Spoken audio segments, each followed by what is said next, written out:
Capitalismo, ahorro e trabajo duro. Entonces, eso é o que ves. Despois, que máis conflitos temos? Non sei como vou, quanto levo de tempo, quanto teño que falar.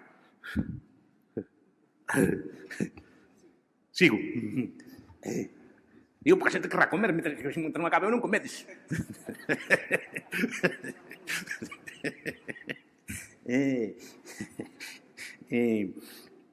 Pois está o caso de Israel, que tamén nos ilustra moito de como está o mundo, de como están as alianzas, estas cosas así. E Israel, a ver, é un tema que non estou nada cómodo, porque é un tema que non teño postura clara, non sei como é.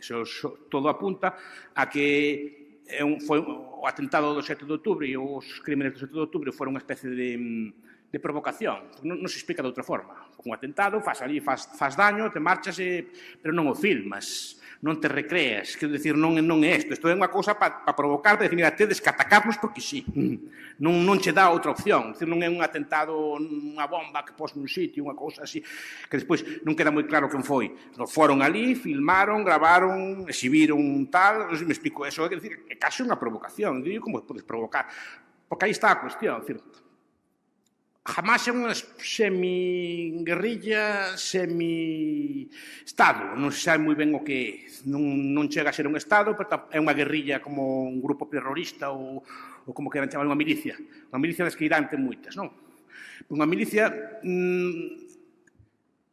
pero ataca como unha milicia. Pero un estado, cando ataca, ten que atacar como un estado.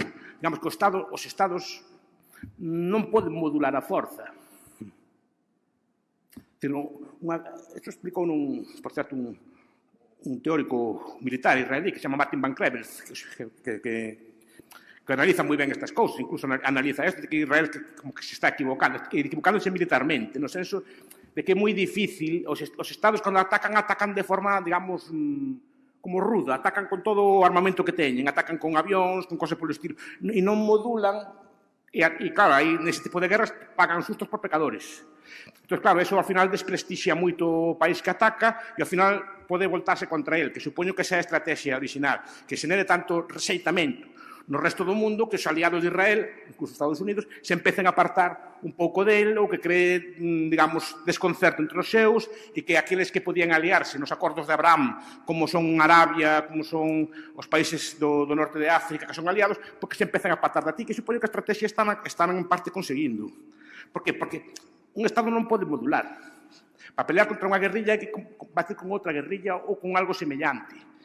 Non con un Estado, porque o Estado, precisamente pola forma, é como estes piratas que hai, non? Utís, outros piratas que hai. Ti non podes atacar a un pirata que vai nunha Zodiac ou que vai nunha lancha rápida cunha fragata ou cunha corbeta. Tens que buscar algo semellante, porque senón está como moi desproporcionado e é inútil. Moi costoso e inútil porque non é tan ágil como outro. Entón, o Estado de Israel ataca como sabe atacar un Estado, da forma que ten que atacar un Estado. Pero claro, eso que xenera moito problema e xenera moita confusión.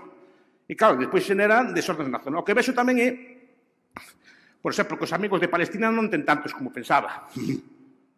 Eso é o primeiro que me estou dando conta, que todo o mundo fala e todo, estamos con vos e adiante. Depois non vai nadie. Ide indo vos adiante. Non sabamos despois.